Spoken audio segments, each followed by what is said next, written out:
bukan hanya pembicaraan di sekitar umat Islam saja, tetapi orang-orang kafir pun mereka sudah mulai aware, mereka sudah mulai melek betapapun hari ini mereka berada menguasai dunia, mereka berada pada ujung zaman, dan mereka yakin Islam ini akan tegak. Ya, mereka yakin Islam ini akan tegak.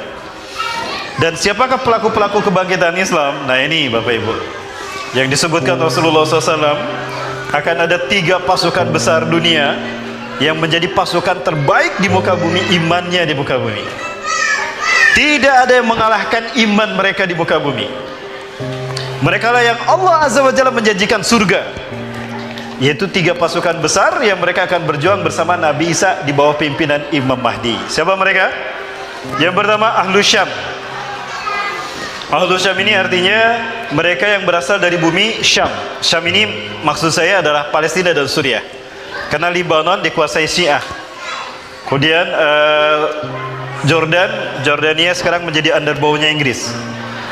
Betapapun demikian, Jordan dan Palestina dihitungnya sama, karena orang-orang Jordan pada dasarnya dulu adalah para pengungsi Palestina yang hijrah ke Jordan. Ya, namun mereka melemah di sana karena kekuasaan dominasi dari Inggris sampai hari ini.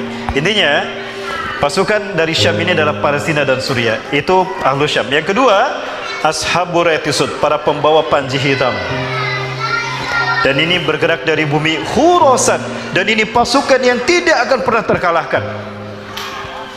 Rasulullah SAW menyatakan, yakhruju fi Khurasan rayatun sudun, akan keluar dari bumi Khurasan para pembawa panji hitam yang bertuliskan kalimat la ilaha illallah Muhammadur Rasulullah. Bayangkan Bapak Ibu, saking luar biasanya karisma panji hitam ini, jangankan pasukannya, baru benderanya saja ditakuti. Orang lihat benderanya takut, maka ada bendera diturunin. Betul? Apalagi nanti kalau dibawa berjuang, wah lebih takut lagi mereka. Baru dipasang di depan rumah aja udah diambil tuh, diturunin. Apalagi kalau nanti pasukannya datang. La yuradu syai'un, tidak ada satupun kekuatan tentara negara di muka bumi yang bisa mengalahkan mereka. Mereka tidak terkalahkan. Hatta tunsoba bi Ilya, sampai mereka menancapkan panji hitam itu di bumi Ilya. Apa Ilya? Al-Aqsa, Palestina. Yang ketiga, pasukan Taifah Mansurah. Siapa Taifah Mansurah ini Bapak Ibu? Taifah qit'atun minal muslimin, sekelintir orang dari umat Islam. Jadi jumlah mereka tidak banyak, sedikit. Mansurah, mereka ditolong Allah. Kenapa disebut Mansurah, ditolong Allah? Karena mereka berada di negara, betapapun mereka mayoritas, tapi pemimpin mereka zalim, pemimpin mereka kejam, sehingga mereka menolak untuk mentaati pemimpin tadi, dan mereka ditolong Allah dalam memperjuangkan agama Islam. Keyakinan saya, Taifah Mansurah ini adalah satunya Indonesia. Maksudnya dari Melayu. Betulkah dari Melayu Bapak Ibu? Kita lihat Bapak Ibu sekalian rahmati Allah. Bapak Ibu rahmati Allah subhanahu wa ta'ala, ini ada satu hadis. Saya tidak mengatakan hadis ini Rasulullah menyebutkan Indonesia, tidak. Tapi saya yakin, betapapun demikian, saya yakin, betapapun demikian, kita punya kesempatan untuk menjadi pasukan itu. Bapak Ibu kita lihat. Ini hadis di dalam Sahih Muslim, yang satu temukan di dalam kitab Sahih Muslim Syarah Syekh Nawawi. Anna Sauban hadasahu, bahwa Sauban bercerita, annahu, bahwa Sauban sami'a, mendengar Rasulullah sallallahu alaihi wasallam yaqul, Rasulullah SAW bersabda, inna rabbi zawaliyal arda, sesungguhnya Allah Tuhanku telah melipatkan untukku bumi ini, hatta ra'aitu masyariqa wa maghriba, sehingga aku melihat kekayaannya terbentang dari timur hingga ke barat dunia. Kita mengenal di sebelah barat ada Maroko, di timur ada Merauke. Betul? Di barat ada Maroko, Afrika. Di timur ada Merauke. Siapa yang memberikan nama ini? Umat Islam. Ini bukti umat Islam menguasai dunia dari timur hingga ke barat. Apalagi Indonesia. Nama-nama pulau Indonesia itu dari bahasa Arab.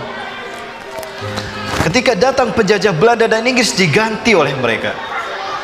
Sumatera itu bahasa Arab, Pak. Asy-Syamatirah, Syamatirah, Syamtira, artinya mahkota. Karena memang Sumatera ini menjadi mahkota bagi Indonesia. Diibaratkan Nusantara ini seorang raja, maka Sumatera ada pada posisi mahkota, maka diberi nama Syamatirah. Sumatera. Sebentar, kalau Riau dari bahasa apa? Halo? Bapak Ibu masih ada? Bapak Ibu mau masuk surga? Nggak kompak ini, jawab sebagian. Berarti cuma sebagian yang mau masuk surga. Lanjut Bapak Ibu. Ini kayak yang lemes begini nih Bapak Ibu. Baik. Kemudian ada Makassar, tempat yang terpecah.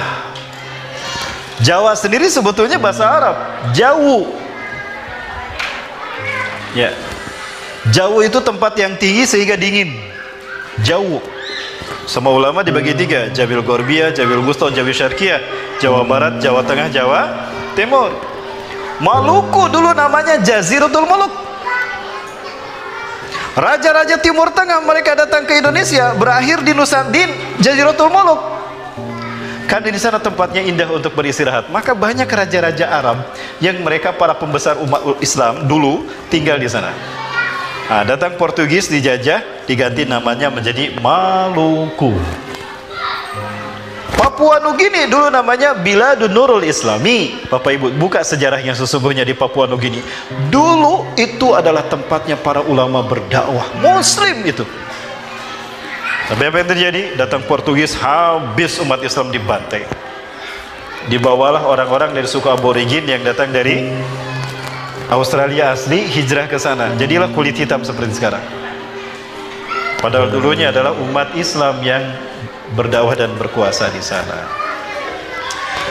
Rasulullah SAW mengatakan begitu, bahwa Allah Tuhanku telah melipatkan bumi ini untukku sehingga aku melihat kekayaannya terbentang dari timur hingga ke barat. Maroko di barat, Merauke di timur. Wa atani al-kanzaini, dan Allah memberikan kepadaku dua pusaka. Wa atani al-kanzain, Allah memberikan dua pusaka kepadaku. Al-ahmar wal abyad, pusaka merah dan pusaka putih. Rasulullah dalam hadis ini menyebutkan merah putih. Apakah ini Indonesia? Tidak. Rasulullah tidak menyebutkan Indonesia. Ya, sekali lagi Bapak Ibu, saya tidak mengatakan Indonesia dan Rasulullah tidak mengatakan ini Indonesia. Wa anna ummati, dan sesungguhnya umatku saya belum mulka mazawaliya minha. Umatku di akhir zaman akan kembali menguasai dunia dari timur hingga ke barat dunia. Artinya Maroko dan Merauke akan kembali dikuasai umat Islam. Rasulullah menyebutkan itu setelah Rasulullah menyebutkan dua pusaka merah putih. Pertanyaannya, apakah merah putih ini Indonesia? Indonesia bukan Bapak Ibu? Yakin? Saya tidak bermaksud menyampaikan sesuatu tidak, nauzubillah. Saya tidak ujub dengan hal seperti ini, tidak Bapak Ibu. Tapi ini kesaksian saja. Saat itu ini 2017. Kami sholat subuh di sini Bapak Ibu. Masjid Kibli, ini Masjidil Aqsa yang Rasulullah sebutkan Ilya. Nah, kata Rasulullah SAW, apabila panji hitam berkibar di sini, di areal ini Masjidil Aqsa, maka kiamat lebih dekat kepada kalian ketimbang kepala dan pundak kalian.